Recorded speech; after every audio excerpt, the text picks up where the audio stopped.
Nobody cares about your stack, bro. It's the truth. Your clients don't care. Your tools, they're not really all that important. I'll tell you what is important: security, maturity, leadership, strategy, and outcomes that drive to a difference. We're stepping above the noise, the checklist, the buzzwords. This is where MSPs stop guessing and start leading. Because frameworks like CIS, they're no longer optional. Welcome to Above the Stack, where business meets technical and security becomes your differentiator. It's time to go from operating in the weeds to owning the airspace. Control, all, lead. Signing off. We will see you there.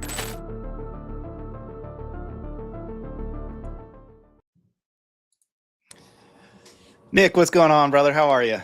Good, man. How have you been? Great. You excited for the holidays? I am. I mentioned to you as we were prepping for the meeting, I'm on my way back to Florida. I'm taking a road trip, so it's a lot of driving, but getting stops in along the way and making it more of a scenic route. So it's been good.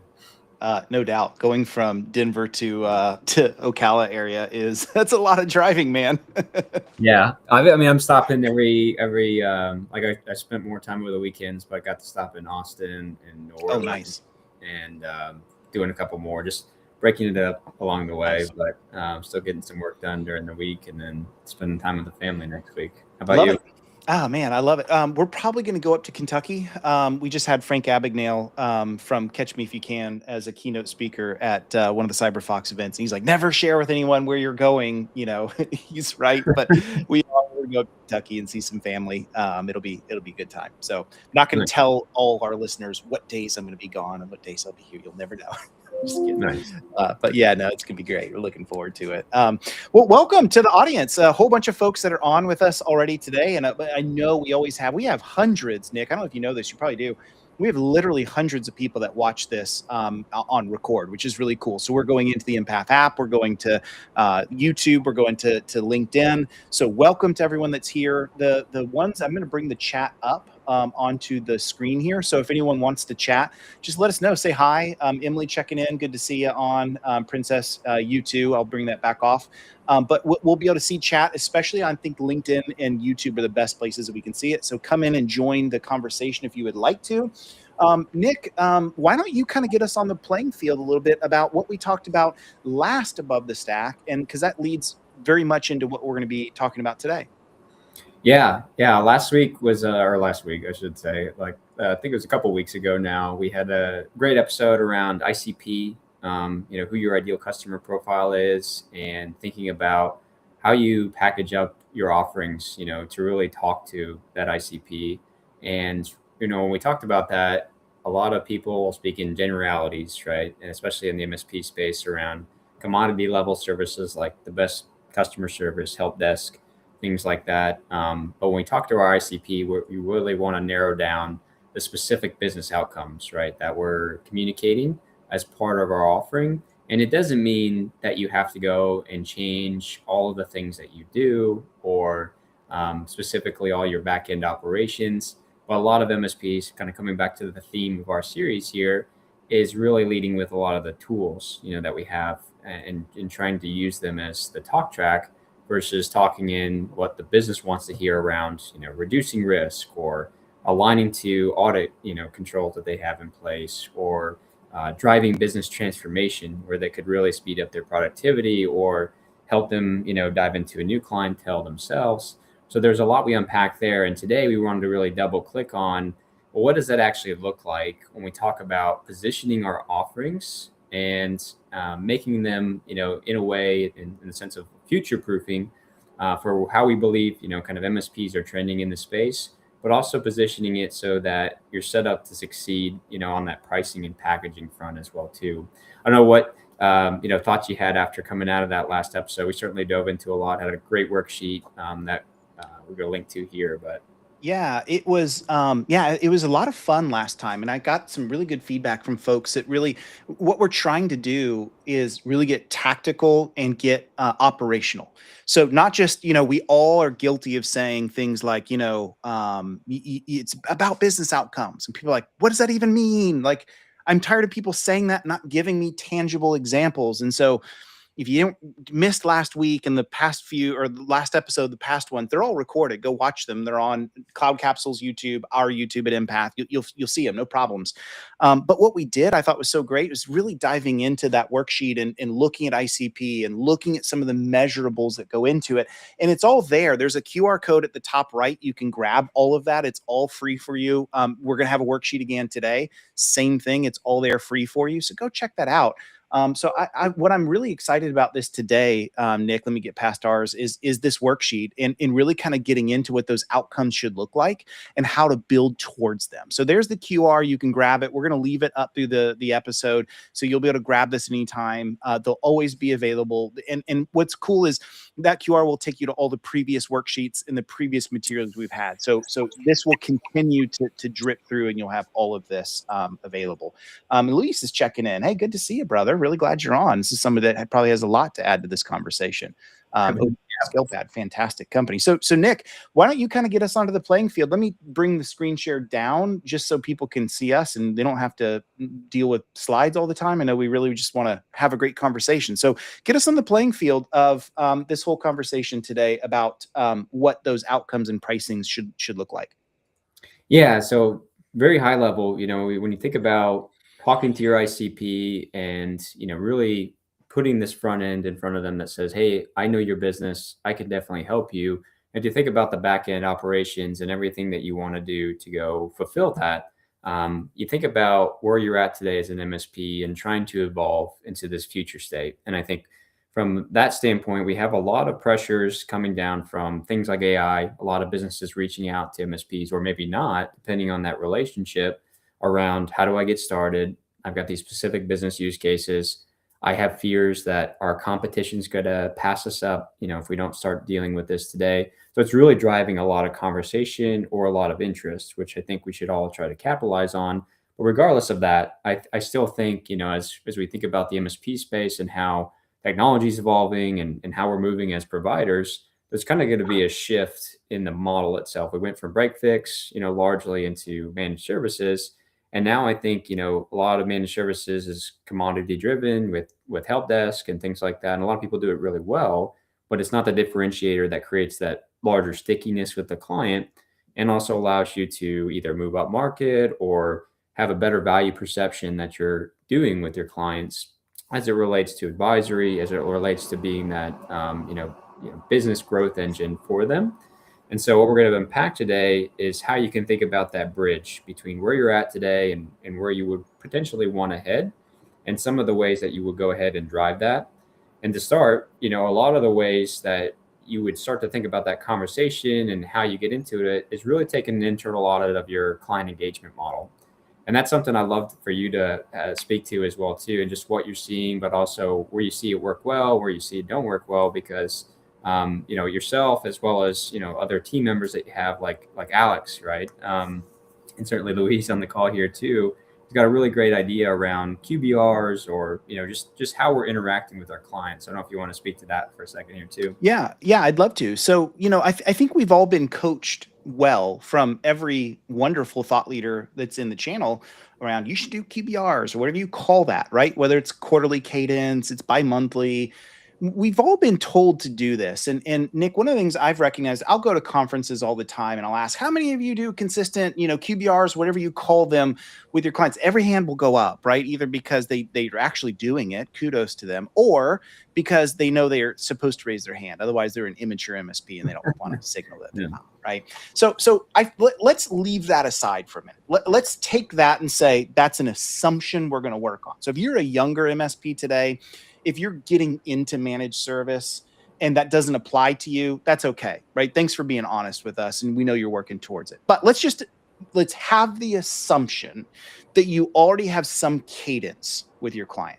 So if that's the case, what we really want to talk about today is the mechanics of what goes into that. Because what we've seen before, Luis talks about this, Alex talks about this, a lot of people talk about this, is what a QBR isn't, right? A QBR isn't just knocking on the door and saying, hey, it's me, your client, I need money, pay me for something. What it really is getting to a degree where we're talking about some of these things you see here on the slide, right? We're getting into technology reviews. We're getting into roadmaps and budgeting. We're getting into advisory services where we're really tying in risk, and if they have compliance requirements, if they have cyber insurance mandates, if they have third and fourth party requirements. These are the things we're getting into. And we're not necessarily saying that every one of your clients is 100% leveraging all of this. That's where we want to get. But what we're going to talk about today is how to step into this. And so what we want you to do today is bring this forward to say, what is our level of maturity? Where are we consistently at with each of these? And what degree is our MSP actually operating with maturity and driving towards each of these? And I think, Nick, one thing that we could probably even say is you can even kind of look at these three budget or these bullet points here and say, we can almost use this as a roadmap, can't we? Where we start with getting the cadence of the strategy layer set, then moving into working towards roadmap and budget, and then moving into maybe the third tier of risk and compliance advisory. We can almost kind of look at that as like a step of three things, one to the next in a series, can we not? Absolutely. Yeah. And I think where a lot of people, like you mentioned, are focusing in that conversation is we have it, but we go through dry ticket data, and kind of showcasing things that either they don't care about or it's not very exciting to them. They just do it as kind of like, oh, I got to be here type of conversation versus being excited for that call because you're delivering a lot of that heavy insight. And this is where you can begin to derive, if you unpack that conversation well, this is, part of what you're looking at that then allows you to derive the better business outcome, kind of what we got into last week, but reframing what into, oh, if you could do this, then what would that do for you, right? And so it's just kind of capitalizing in on what's most important to them. They feel not only heard, but then you can really emphasize your value translation in the services that you're offering. And we bring this up, in the sense of the client engagement model, because it should be the main core driver, as you look to now into the future of that engagement model. And it's my personal opinion that managed services is going to evolve into strategic advisory being kind of the core offering that you have, with managed services being more of an add-on. But I'd love to get your take on that too, Wes. I don't know if that's something you align with or how you think about that. Nick, you're the one that really got me thinking about that exactly. This idea of, is the future not managed service? Is the future going into, what is the MSP of the future look like? And I've been testing what you've said a bunch. I travel quite a bit, and I've been testing this to see how other MSPs react. And I've gotten pretty much 100% agreement over what you just said of yes, we'll always do managed service. You have this many seats, you're going to pay me this much, and I'm going to bundle in these things for you. I'm going to do this for you. But I have seen over and over MSPs say, yes, we believe that the future is not just managed service, but that will be a smaller component. What will grow is going to be project revenue. What's going to be things like, we call it business transformation, right? We're bringing in things like automation as a service. We're bringing in things like AI as a service. We're doing some of these things. We're helping the business grow. We're helping the business mature. And I don't mean our business, I mean our clients. And that is going to become a huge component of what the MSP of the future looks like. And really, there's an element, Nick, where like managed service provider, like that term actually becomes more meaningful, I feel like, than what it is today, because MSP just means I'm handling your IT for you, right? And so I really think you're onto something. And I've tested this with MSPs that are out there, many of whom I deeply respect, and have said, we're already starting to get into more of that, to where, yeah, we'll always do managed service, but we have a lot more to bring to bear to the business than just, handling all your IT and cybersecurity. Yeah, I've seen it firsthand with some of the MSPs that we work with. They're already diving into this and moving their business practice around it and building their team around this holistically. Because I think one of the big things that you might have deficits on is that deeper level interaction of a conversation that gets deeper into the weeds on where they really need help versus just, we have something that's broken, let's go fix it. We have the server we need to migrate, all the technical speak that you really feel comfortable with as an MSP going into those conversations, but really building a competency around business process optimization is a common one, right? I think, again, not to over index on the AI piece of it, but it's certainly what's driving tons of conversations right now. So I don't think you can overlook it. And when you think about that, that's where, we really can really shine as MSPs, is to take the customer on that journey, but also think about Well, usually most of those cases, like what comes out of that conversation is not me building some AI, custom AI solution in A to N, right? That's an example. It's really just like, oh, you have a really inefficient business process. We can use technology, basic technology that's been around for years to go in and fix it. We've never had this conversation before because we were too busy just handling in, your reactive tickets as part of that. So I think the model that you build around that is going to facilitate all of your interactions, but also where you can have your biggest value drivers for your service model, but then also where you think you can build competencies in a product perspective around potentially add-on services that, like you said, and managed services is always going to be there. I just think it's going to be more of an add-on because it's going to be table stakes, right? It's like, hey, yeah, we need support. We need you to, maintain our users. We need, basic maintenance and lifecycle things to be done around our infrastructure, right? As an example, but I want to take it to that next level of thinking we're at the seat of the business stakeholders, right? We sit with them when they make strategic decisions. They contact us, and I think if you do an internal audit of that with your clients today, you might find that you're not sitting at the table with a lot of your customers, in that sense too. Exactly. And there's we'll talk about some of this, but there's even some KPIs, some measurables that you can even use to really see how to what degree of maturity do we actually have there. So like, for example, one thing I tell MSPs all the time is if I'm running an MSP and I'm looking at my VCIO function, whatever person and role that is, I'd be looking at things less about how much money they're generating, and I'd be looking a lot more about things like, hey, what consistency do you actually have with those meetings? Are they pushed off? Are they delayed? Are they canceled? Who are you actually meeting with? What's the role type? Is it an actual leader in the business? Is it, the decision maker, or is it the office manager? Are you being gate kept, right? Those are some KPIs you can kind of look at to say what degree of maturity do we actually have here.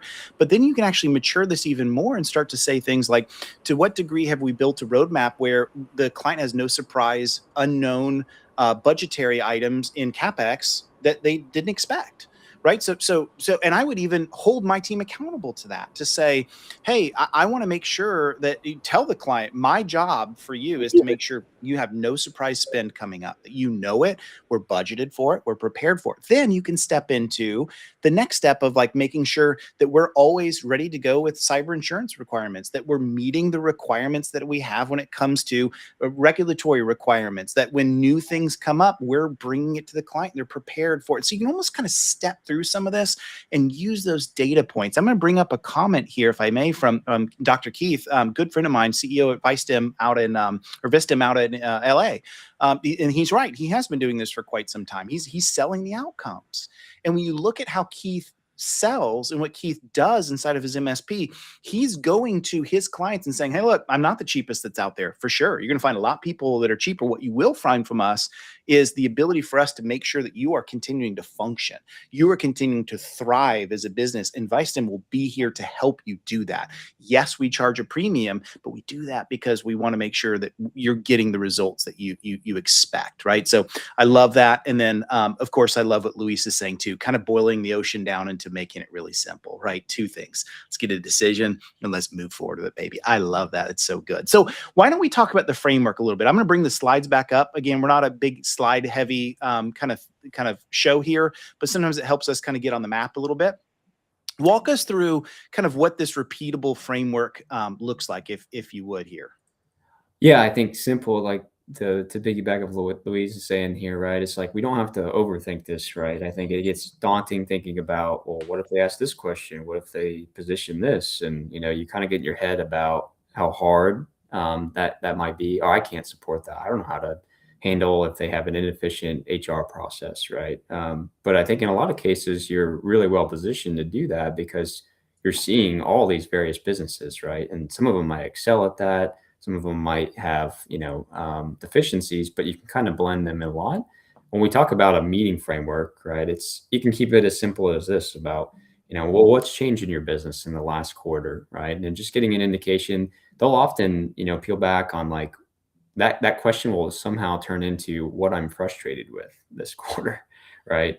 In a lot of these cases versus like, well, we went through this audit, we failed, or we lost this customer, and it's really hurting me. If you're talking to the business owner or someone of like status, you will get more of those questions. And it's really that pain that you don't have to take advantage of, but certainly like that's where you can help them in a lot of these cases. And when you unpack it more, like if they lost a customer, what, tell me more about that. And they walk you through the situation where they didn't have this, part of their business aligned and they were losing this on this deficiency. In most of those cases, I think you can peel back that into something you can help with, not in all, try to force it, but then that leads into kind of your tech alignment, right? It's like, well, how have you thought about, where you're prioritizing, new innovation, where you're prioritizing solving for tech debt, right? In some of these cases, depends on their business, but that's why it's really important to understand that business too and understand where they're headed. So I think, as you keep going through those, it's really just getting into the crux of what's happening today, where you have frustrations, and here's how we're thinking about like reducing your risk personally. So you always have something to bring to the table. If they said absolutely nothing, right, in those situations, you're still providing value add on top with that piece of it, but not getting into the weeds on tickets and ticket volume. I think that's not for that conversation. If somebody wants to have that, like what we did at our MSP was have one of our support managers go through and walk through that on a different call, but it wasn't the QBR. It was a different, separate call if you really care about that, because a lot of customers don't even care. They just want to say, you're doing it efficiently, send me a little snapshot, tell me what's, where we're having a lot of support issues, but that usually is not what's going to drive going up to an upsell conversation the next year about your services or trying to charge higher prices. They're not going to look at that. They're going to be like, oh, wait, well, how many tickets do we open? Yeah. And that's not the conversation you want to have, right? Right. As part of that. Yeah, right. You're exactly right. And I'm going to steal a page from Dean Trimpelis over on the Impasse side of the house. He said, one of the things I would do a lot, and we'd coach our team to do a lot at his MSP, he'd actually go to the help desk and say, hey, we have a client meeting coming up next week with this client. Can you just give me a summary of some of the ticket action that's been going on and just any open tickets I need to be aware of, any pain points and frustrations? He said, the reason is because I don't want to walk into the client conversation unprepared and like, well, I didn't know that was going on. The worst thing you can have as a VCIO or whatever that role type is to walk in, the client's really angry and frustrated. And now you end up having to defend, or I didn't know, and now you look like you don't care. And so he's like, I would just be ready for it. But what you're not going to do is walk in and say, we've answered this many tickets for you, blah, blah, blah. I'm coming in armed for the knowledge. That way, if the decision maker comes and says, Nick, look, I think everything's okay, but Bobby is really frustrated over here because this one thing that wasn't working before still isn't. I'm very well aware of it. Thank you. Here's what our plan of action is. Here's what we're going to do. I've got a plan ready for you, whatever it is. So you need to come armed with it, but you're exactly right. We don't come in and lead with here's how many tickets we've answered and here's how many firewall blocks that we've had and blah, blah, blah. This is just data points that the client just says, look, I pay you for that stuff. Don't burden me with the data and the details that are just the cost of doing business.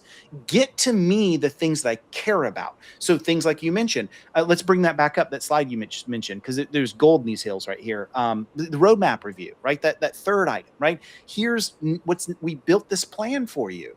So here's kind of the next step in this plan. Are we ready for this? Here's the budget outlay that we talked about. Are we still good for this? Here's where we're at from a project implementation. We've actually finished these things as we've been held accountable to doing. We've actually done something tangible for you, right? So you need to be ready for that. One quick question I want to ask you though, Nick, when it comes to roadmap review, sometimes we talk about the expectation that you just know how to do it. How do you actually build a roadmap? Can I just ask you that question off the cuff? Yeah, I think, when we talk about it and we think about the movement, going forward of strategic advisory, I think you want to factor in, some of those maybe more glaring items, right, that you mentioned around, like we've had these support issues. When we had those at our MSP, it was largely around, we need to change a whole process in order for this to work better. And so that might be a roadmap item that we're working on together as a group, to make that more seamless or, transition as part of that. And sometimes that was very technical in the sense of like, I always remember one where we weren't deploying the 365 apps, fast enough upon new workstation onboarding, and it was causing all this pain for every new hire that they had. And so we worked together, to figure that out as a roadmap item. But I think about that, I like to factor in a combination of factors, one of which is the support, burden of just increasing efficiencies in that regard. The second of which is looking at it from the standpoint of that strategic advisory conversation, right? So more around what are your business goals and are we aligned on that? Technology wise, it could also be number three, which is risk advisory, which is like, here's how we're going to reduce your risk over the next quarter and bake you into a continuous improvement plan for security. And a lot of that, is three big levers that you can use for value translation, right? Of, hey, we not only clean this up, but we are also working towards your business goal here. And at the same time, we're reducing this risk for you. Now, very hard to do on all fronts, to facilitate that.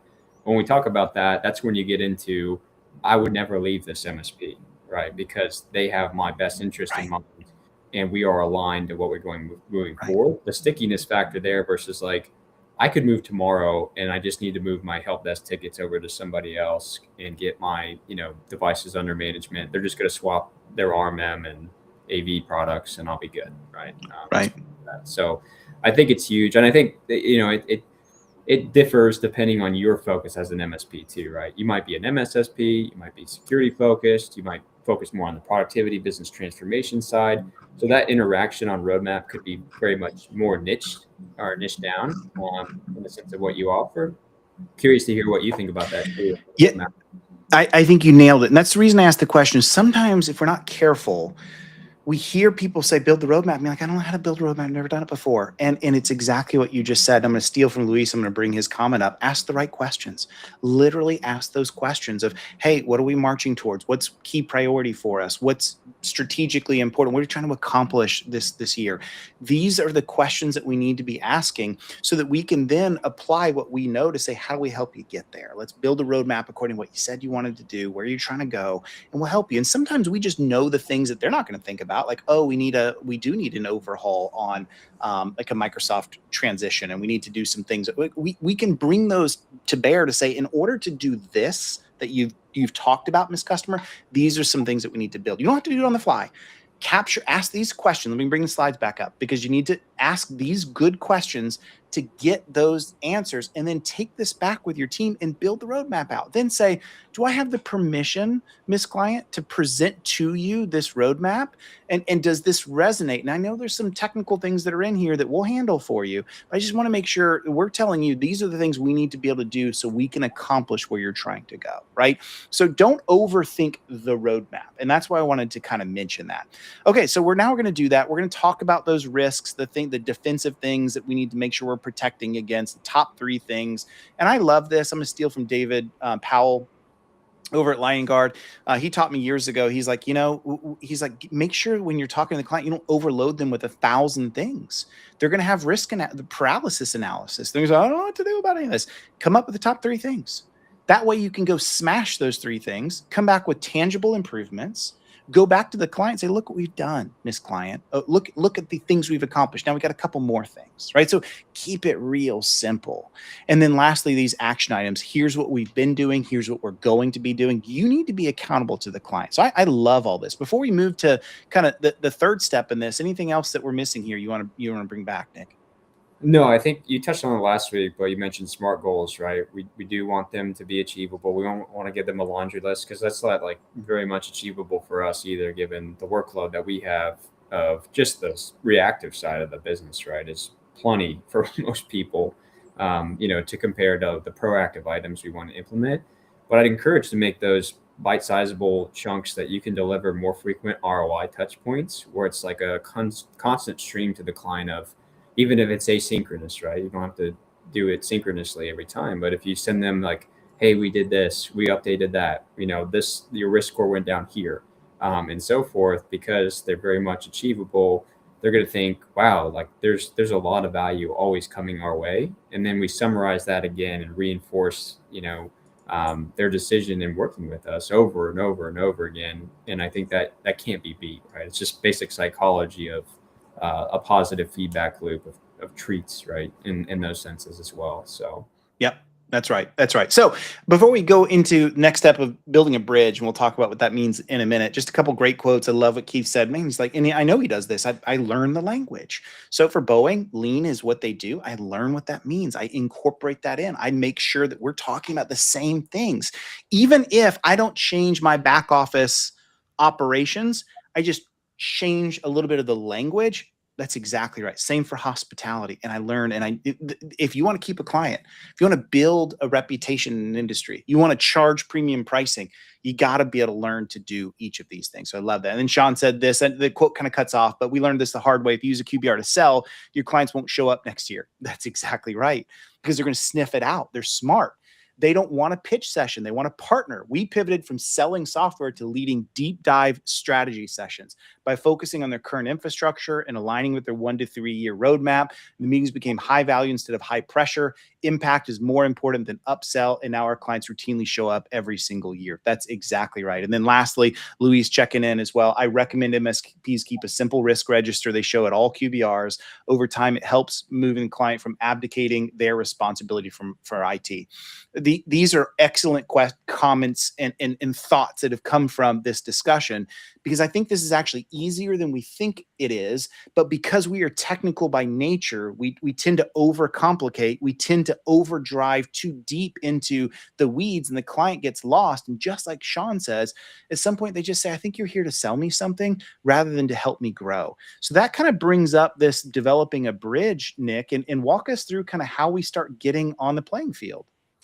Yeah, and I think to John and Louise's point there too, it's like if you actually are doing your job well, especially from a security sense, things actually get pretty quiet, right? And the client might then perceive that as no value translation, right? So if you're not having the conversations, definitely they're going to think that.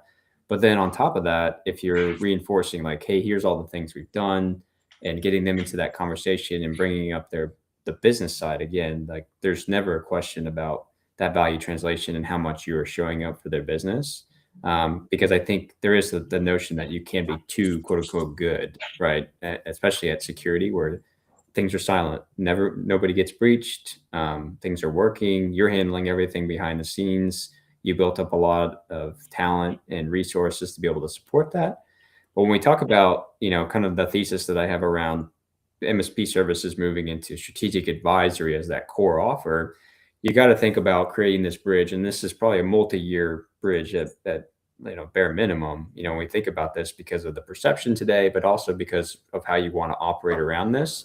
And later on, we'll get into some suggestions about kind of where that bridge might lie for you in the sense of focus areas. But one of the things I would start doing today is start getting into this strategic advisory motion, right? And that's, whether or not you have, clients under that engagement model today, I would start to position it for your largest clients where it's bundled in, but really package it up as strategic advisory and not just, some other, like we're just going to have another meeting on our calendars, right? Because that's going to totally erode the value perception that they're going to have.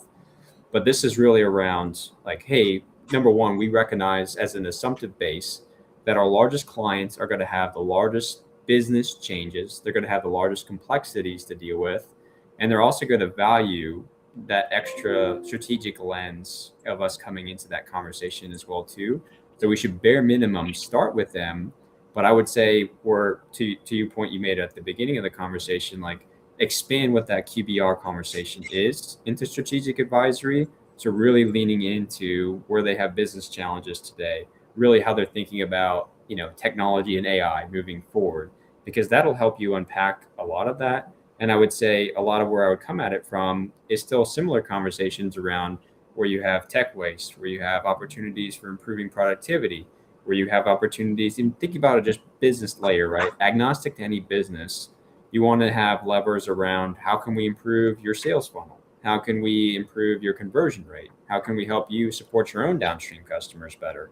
And those lenses too. So again, don't try to think about like, I don't know all this about their business. There's some natural assumptions you can make that every business has to pull as a lever to continue to grow. And then you can start to proliferate that down into the rest of your clientele that might not be as larger. But once you get into a very firm state of what that looks like, It's thinking about having it as like an add-on service, or thinking about having it as a block amount of services that you offer. And they will be engaged because you can reference maybe case studies you've done with other businesses now. So this is where it takes that time to bake, but it's thinking about, this is really where I'm going to wrap around that client engagement model around a core service. And the packaging of it, could be something that's a flat rate, like a retainer, much like you would see from a lawyer or something like that, all the way into a block consulting engagement, as part of that, which is also similar, versus getting into per user, per seat cost. And this might actually turn into your highest margin, but also highest upsell engagement that you have, right? Because this will pull out project work. This should pull out where you have a lot of opportunities for packaging. So the actual riches that you can get out of this is quite expansive. But I'd love to get your thoughts too, Wes, on just kind of seeing this and some of the things you've seen potentially too. Yeah. I think a couple things when it comes to getting this going. Like, that's why we call this building a bridge. There's not a hard and fast only one way to do this. And I think that's what you're getting at, Nick, is there's, I think, a lot of ways we can start to build towards getting this going. And a lot of this is going to depend on the kind of industry you serve. It's going to depend a little bit of your flavor of how you've been doing things. I'll give you an example. If you're a young growing MSP and you've been charging, I'm just going to name a number, not saying this is the right number, $100 a seat, $125 a seat. You're like, we all know you can't do that, right? You don't have the ability to bundle this in, right? So now you have a problem on your hands. How do you get that going? Do you either just say, I got to just increase my seat price? If you're going to do that, you got to find a way to defend to the client why that cost is going up. Do you dump those old clients and grab new ones? Do you just leave them around and not do anything with them and know eventually they're going to churn away? Or do you start to say, oh, okay, well, now what I'm going to do is I'm going to start to really start to bring to bear through the right conversations. Hey, these are some things we want to start talking about as the roadmap, and get that going, and letting the roadmap turn into, hey, these are some things that are outside the scope of our MSA and what we do for you by default under our covered managed service, but we can bring these things to bear for you. You're going to have to get onto that journey, is my point, if you're a younger MSP. If you're a more mature MSP and you've been doing this for quite some time, probably a different calculus there. Probably what it's going to be is we're going to start to introduce some of these things, and maybe you do have the ability to bundle it into your seat price. Maybe you go after only a specific set of industries, and you say, this is what we offer for all banking, and it costs this much money, and maybe it's not even per seat priced. It's something that you just say, for every bank, these are the things that we do, and it's a component that's a required add-on, and it's the strategic layer, right? But how you bring this to market, you've got some flexibility to do it with your style and your capabilities, but you got to learn that these are some things that we've got to bring to bear, and the classic $150, $200 a seat is not going to allow you to build those things properly. So you got to find ways to get this to market that's going to work well for you. And so that's why we're calling this that build a bridge, because there's multiple ways you can bring this in, but you got to be ready for this. Because if you don't, Nick, I think the biggest thing that I want to say here as we go to the next component is, if you don't do this, understand that another MSP will come forward and say, hey, we can actually provide for you this strategy layer that you need. And then you have to say those words. They can literally just come in and ask the right questions about what the business is trying to do, what they're trying to grow into, where their challenges are, what their major outcomes are wanting to solve for. And all of a sudden the client says, that's a better conversation that I care about. I'd love to have them do, oh, you can also do all the managed IT stuff so that we can do all these other things. Let's go, baby. And so if you don't start doing this, another MSP will come along and will do it.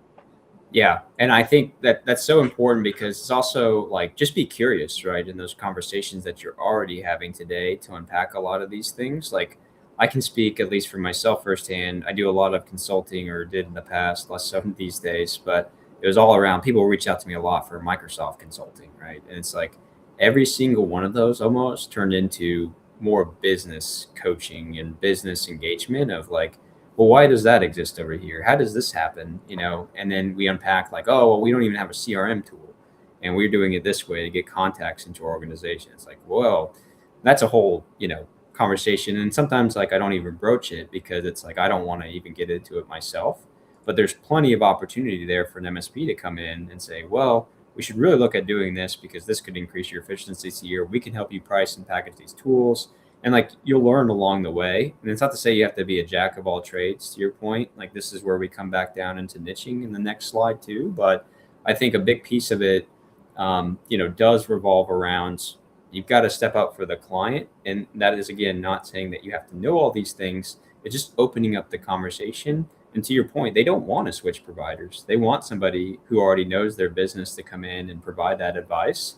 And you'd probably know it more than any other third party provider that they work with or vendor in a lot of like situations, right? Not all encompassing, but you have a much better pulse on how their organization works and their individual users because you work with them every day, right? And I think you can't really beat that in the sense of like thinking about how you can evolve your MSP. And like I was saying earlier, like the margins on this service is higher than you're going to get any other service, right? Because you're just sitting and listening on a call. You're not necessarily taking action. Hopefully that turns into the project work that we talked about or upselling the services because you really identified a need. Say, hey, based off of this conversation, it sounds like you really need help with these audits. This is actually a whole service we provide, that's outside of the engagement model that we're doing today or whatever that might look like, right? So yeah, I think if you hop to that next slide there, the one piece that I like to couple with this is really thinking about how can you then package up very specific business outcomes. This kind of comes back whole circle to our conversation last week about ICP and packaging in this sense. But what I like to do is really draft and curate a front end that's really tailored to a business outcome or to a vertical or to a client in general that really speaks to them. But also on the back end, we're not creating 1,000 different SKUs in our PSA tool. And I think that's a big key because you want to have just enough diversity to get reporting around what products are being, quote unquote, sold on the highest degree. But you don't want to create like, oh, we do one-off SKU for every single service, and that's just going to look messy on their invoice. So thinking about like, how do you bundle these things up into predefined packages and then find repetition of what works well? So it's just a repeat process for you. Some of you might have this as like advanced security, like you can see in the bottom already today. But this could also just be around like, hey, we have a whole bundle around security collaboration and data sharing, right? And that's very specific, but I think it's actually better than like the wide open world of MSP space. When you talk about like, we do managed services, then client thinks we do absolutely everything and we don't do it well in that sense. And it comes back to bite you because it's easy to be a yes man in technology. And I think that we have a tendency to do that because, yeah, well, we can do it, but it might cost us hundreds of hours to go in and operationalize that. But it's really thinking about like, how am I going to market this to not only the existing clientele, but to others, but also drive satisfaction with that offering as well, too, because I'm doing it so well and I can only improve it from there versus thinking about we do everything and anything technology. I think that that's too much of a wide space. And certainly on the back end operations side, there's a lot to fulfill that ripples throughout your organization as you look at that too. Yeah, so let's jump into an example here then. Give us like we have this healthcare example. So kind of bring us up to speed here with an example. Yeah, so I think healthcare is an easier example because it's very specific, but I think you could do this with a lot of different verticals or, as Keith was mentioning earlier, just speaking in that language of your customer, right? And really delivering things around them to tailor to their services. And you might be able to just do this today, right? And deliver it differently to the client. Say, hey, like we're actually bundling this differently. We're going to step up and we're going to provide you, these deliverables now as part of this new offering that we've built. And even if it's something you've been doing halfway, repackage it, rebrand it, especially going into the new year.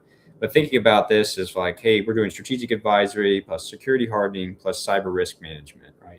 And that could all be one SKU that you offer.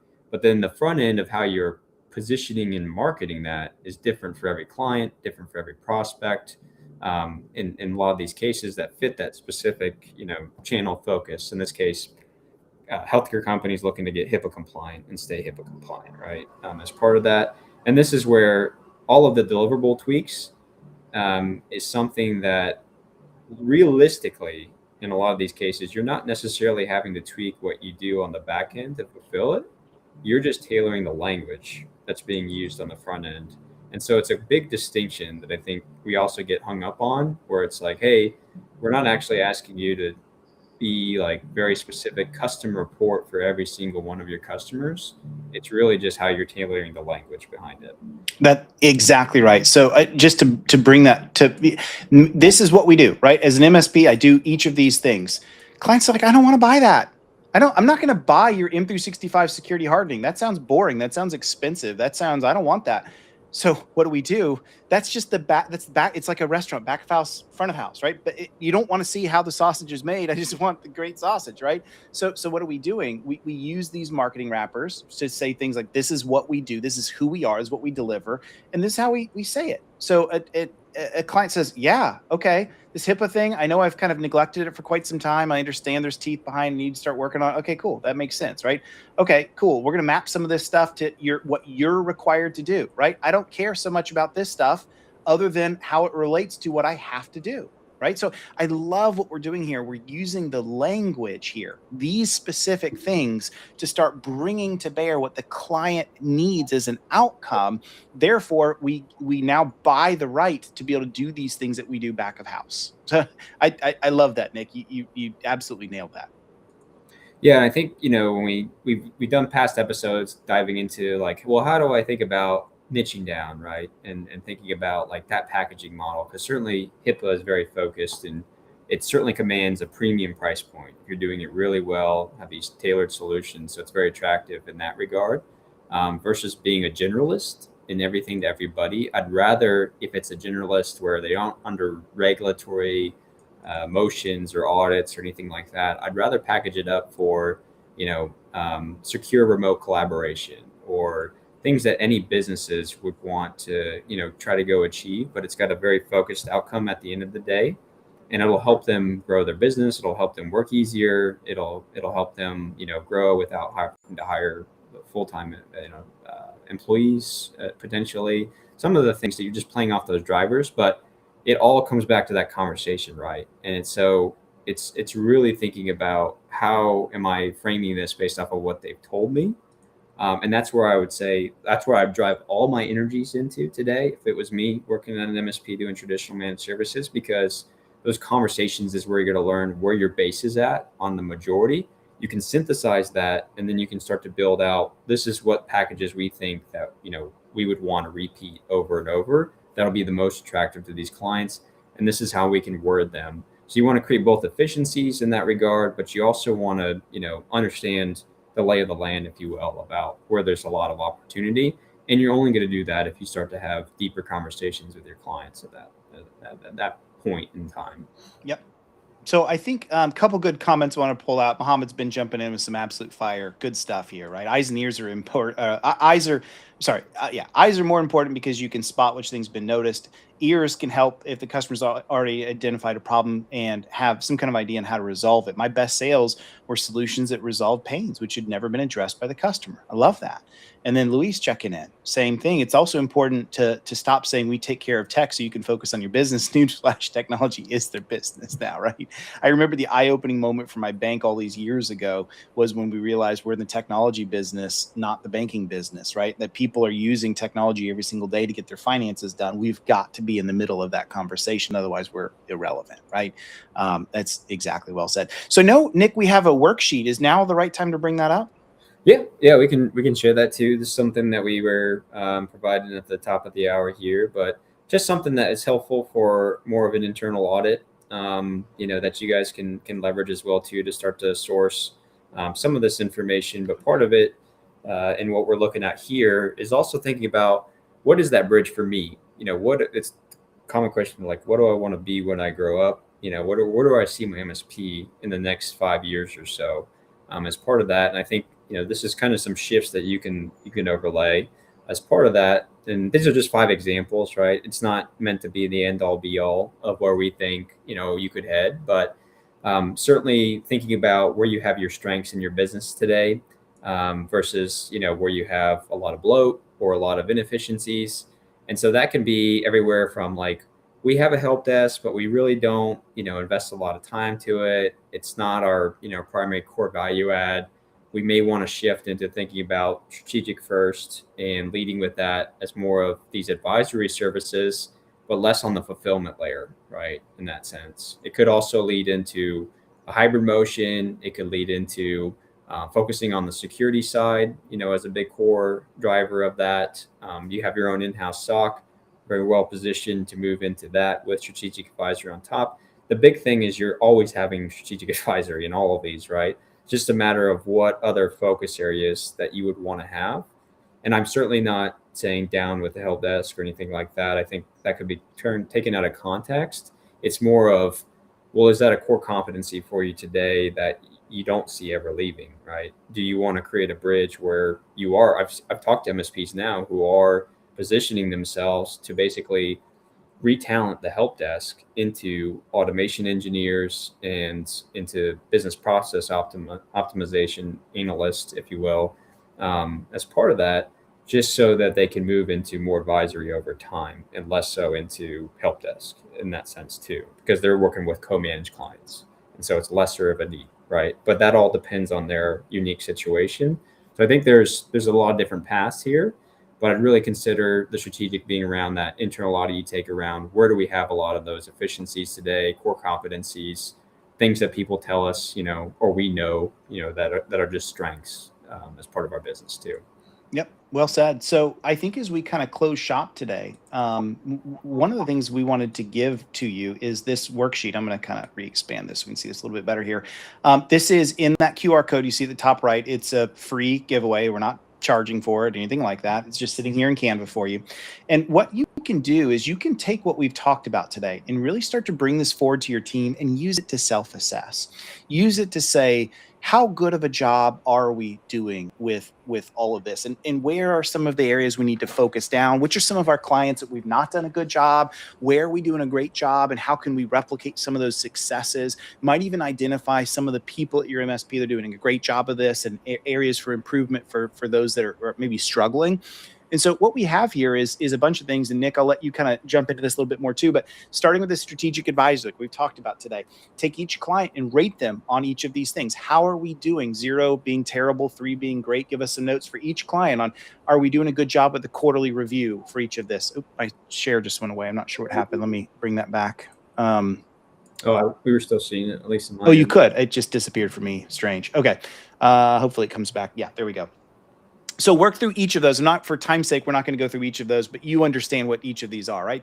Then work through the client segmentation plan. We've talked a lot about that in the previous episodes, so go pull those episodes if you haven't seen them. That QR code will have the same worksheets from the last episodes as well. So you can start to work through each of these and start to say, how does this look? How do we start bringing this forward, right? And then walk us through, I guess, parts 3 and 4 as well, and anything else that I missed.